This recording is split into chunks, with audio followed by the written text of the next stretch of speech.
In the previous video, we saw how to use the unit test package to create and run automated tests. In this video, we'll take a look at a sub-package of unit test called mock. The tools in the mock package help us keep our tests isolated so they aren't made to succeed of fail-based on the behavior of code that isn't supposed to be covered by the test. We've talked about how it's important that unit tests only interact with a small section of code, but how can we arrange for that when so many pieces of code interact with object and functions, originating all over the source tree? One answer is that we replace those objects and functions with mock objects. A mock object is a clever piece of code. It can pretend to be almost any kind of object or function.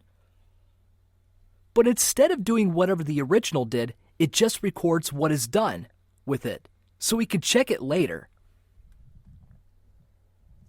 Let's play with a mock object for a moment to begin getting a feel for them. We can access pretty much any attribute of the mock object without defining it ahead of time. The result is another mock object. Similarly, we can call almost any method we want without defining it ahead of time. And the result is yet another mock object. That by itself is enough to let a mock object to replace a large range of functions of the functions and objects that our tested code might interact with. But we can go further if we take the time to pre-configure our mock objects. We can assign non-mock objects to a mock object's attributes, so that accessing the attribute provides a specific value instead of a generic mock object. We can also assign a customized mock object in place of a method, so that we can make mocked method act more like the original, but in a way that's controlled by the test.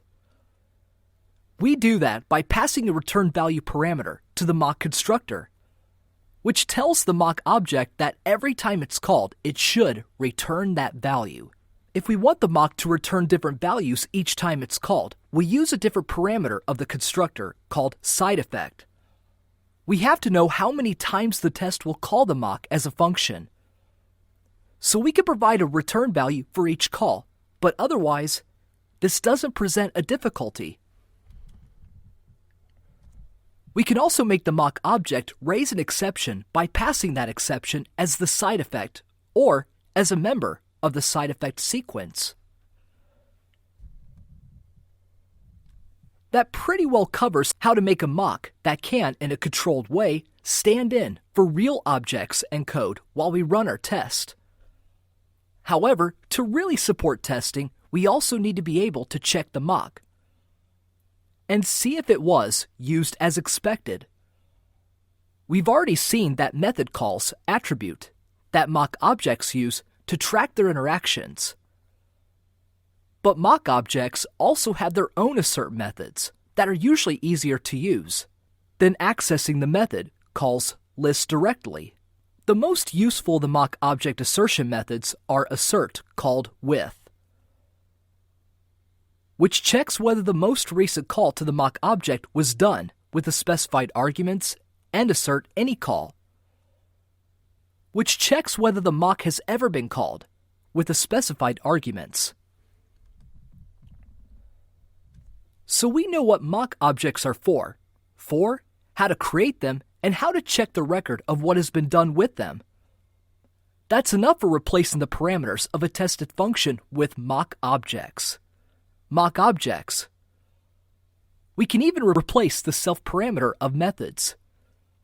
If we call the method via the class instead of a real instance, what do we do though when the code we're testing reaches out into the system on its own and accesses something we want to replace with a mock object? For example, what if the code we're testing calls time.time? That's where the unittest.mocks patch function comes into play. Patch is a context manager, and it can temporarily replace very nearly any object in any package or module with a mock object. Once the with block exits, the real object is restored to its position. Something to be aware of is that patch doesn't replace every reference to the target object with a mock.